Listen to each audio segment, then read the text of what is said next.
Hi, I'm just going to go over a few things to avoid when publishing. I'm Jen Lancaster, and are you ready for the truth as I ask in my new book, Set Up as a Micro Publisher? So, if you've dipped a toe into book writing and publishing, you may be wondering why it may not be a massive success yet for you, or why you can't find a book selling angle that works, because there is a lot of competition with 1.4 million new ebooks per year coming onto Kindle.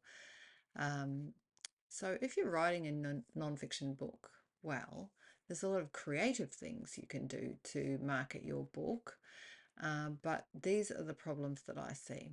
One is number one is trying to pitch to everyone, and many authors are trying to pitch their, say, non-fiction how-to book to all business owners, say, or all mums or all creatives.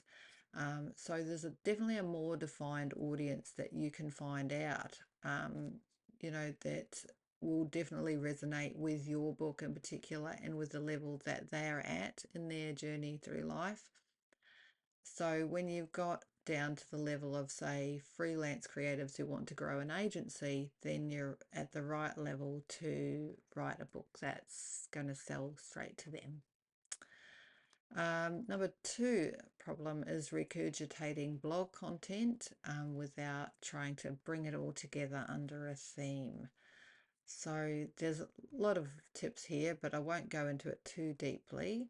Obviously, there is quite a bit in here about how to turn your blog posts or other podcast articles into a book in the back there. So we do have a way of doing that. It's just got to be organized, obviously. Number three problem with marketing books, particularly, you're asking strangers for marriage before they even know you. So when you promote your book on social media with a buy my book or get 20% off or it's on special now, they don't even know what your book's about or who's it for, or if they're the kind of person that would like to read it, even if they are a reader of that sort of genre, will they, get something new out of it? So it really, it works as similar to a marketing funnel. You've got to attract with some nice little flowers, which I call photos, quotes, and then ask for a first date, download the free chapter or download the special worksheet that you can do. Then get some interaction on the, cover or how you're going along with your reviewing and things like that. Then seek exclusive dating. If you like my stuff so far, buy my book at this price and, see it for yourself.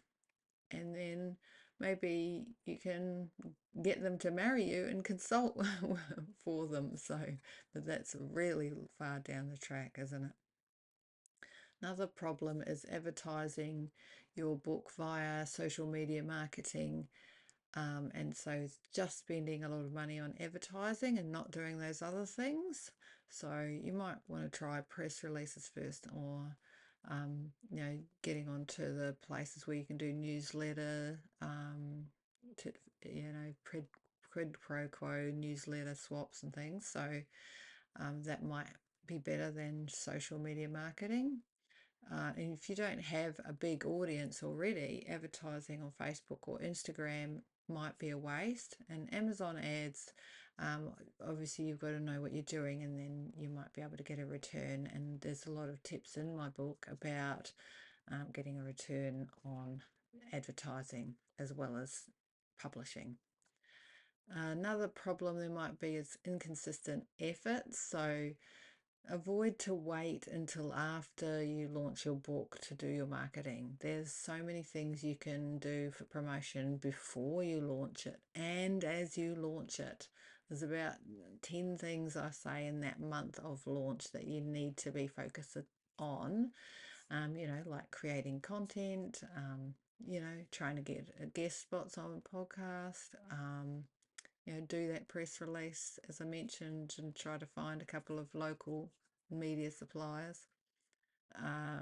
Put out a blog post, simple things you can do that sometimes overlooked. So, even if you spend just 5 minutes a day on some of those book promotion efforts, over time this will really add up. Thanks for listening.